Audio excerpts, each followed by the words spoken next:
আসসালামু আলাইকুম। আচ্ছা, আমরা এখানে দেখব এই T9 ট্রিমারের বক্সে আমাদের কী কী থাকে। আচ্ছা, প্রথমে আমরা দেখি যে T9 ট্রিমার, মূল ট্রিমারটি আর কি আপনারা দেখতে পাচ্ছেন। এটা হচ্ছে একটা মেটাল বডি, ফুল মেটাল বডির একটা ট্রিমার। দেখেন কাটিং হ্যাজটাও ফুল মেটালের, সব কিছু এখানে মেটাল দেখতে পাচ্ছেন। আচ্ছা, আর এটা হচ্ছে ওই ট্রিমারটা, যে ট্রিমারটা আপনার ব্যাটারি বের করে আর কি চার্জ করতে হয়। তো আচ্ছা, আমি একটু প্রথমে এটা চালু করে দেখাই। তো পেছনে এটা একটা বাটন আছে, দেখেন ব্ল্যাক একটা বাটন, আশা করি দেখতে পাচ্ছেন। এই বাটনটা প্রেস করলে এটা চালু হয়ে যাবে।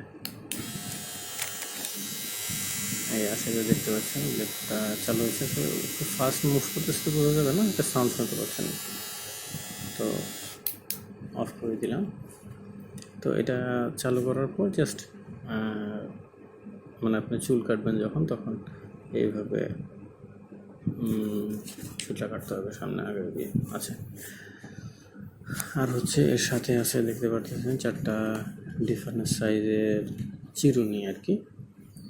তো 0.5 mm থেকে 4 mm পর্যন্ত চিরুনি আছে।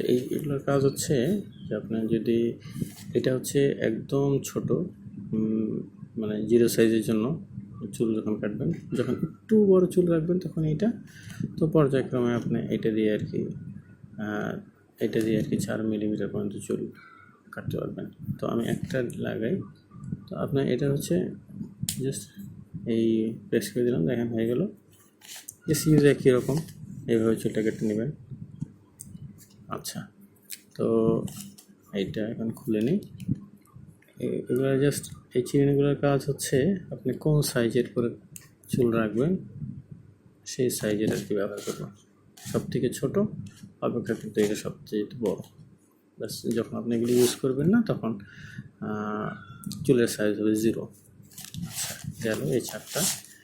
এর সাথে আছে হচ্ছে একটা ছোট্ট একটা তেলের বক্স, দেখতে পাচ্ছেন, তেলের একটা বোতল, প্লাস্টিকের বোতল। এটা আপনারা যখন ইউজ করবেন, ইউজ করার পর মেশিনটাতে একটু তেল দিয়ে রাখবেন,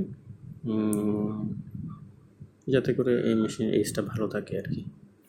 আর সাথে দেখতে পাচ্ছেন একটি ব্রাশ, এটা দিয়ে পরিষ্কার করবেন আর তেল দিয়ে রাখবেন, যাতে করে কাটা চুলগুলো আর কি এর উপর লেগে না থাকে আর কি। মোদ্দা কথা হচ্ছে আপনারা এটা পরিষ্কার করে রাখবেন আর কি, ব্যবহার করার পর আগে আর পরে পরিষ্কার করে রাখবেন। ওকে। আর এখানে ব্যাটারিটা চার্জিং করার জন্য এখানে একটা বক্স দিয়ে দেওয়া হচ্ছে, এখানে চার্জ বক্স। এটা হচ্ছে ইউএসবিতে, আপনারা ইউএসবি পোর্টটা ইউএসবি, এটা দিয়ে চার্জ করতে হবে। কী করবেন আমি বলি, এটা যদি আপনারা ঘুরে ফেলেন, এটা খোলা যায়। এই তো ব্যাটারিটা, তো ব্যাটারিটা এটা নেগেটিভ সাইড, প্রেস করে জাস্ট দিয়ে দিলাম, বাস ব্যাটারিটা কেসে বসে গেছে। আচ্ছা, এখন আমি একটা মোবাইলের চার্জারে এটা ইউজ করতে পারবো। আচ্ছা, আমি একটা মোবাইলের চার্জার নিয়ে আসি। এই হচ্ছে মনে করেন আমার একটা মোবাইলের চার্জার।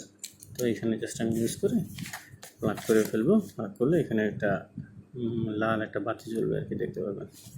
তো এইভাবে ফুল চার্জ করার জন্য 2 ঘন্টা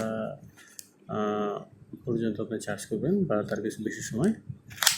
তো জাস্ট এইভাবে খুলে ফেলেন, ইজি, লাগানোটা ইজি সেটা। আর তারপর আবার এই পজিটিভ সাইডটা, এই মাথাটার ভেতর দিয়ে দেবেন, আর এইটা জাস্ট সুন্দর করে পেঁচিয়ে লাগিয়ে ফেলবেন। আচ্ছা, এই মোটামুটি দেখতে পাচ্ছেন ট্রিমারটি বেশ মজবুত, যদিও এটি অল্প দামের মধ্যে, মানে যে দামের মধ্যে প্রোডাক্টটি অ্যাভেলেবেল সেই দামের মধ্যে প্রোডাক্টটি খুব মজবুত একটি প্রোডাক্ট। তো ঠিক আছে, আপনারা সবাই ভালো থাকবেন। আসসালামু আলাইকুম।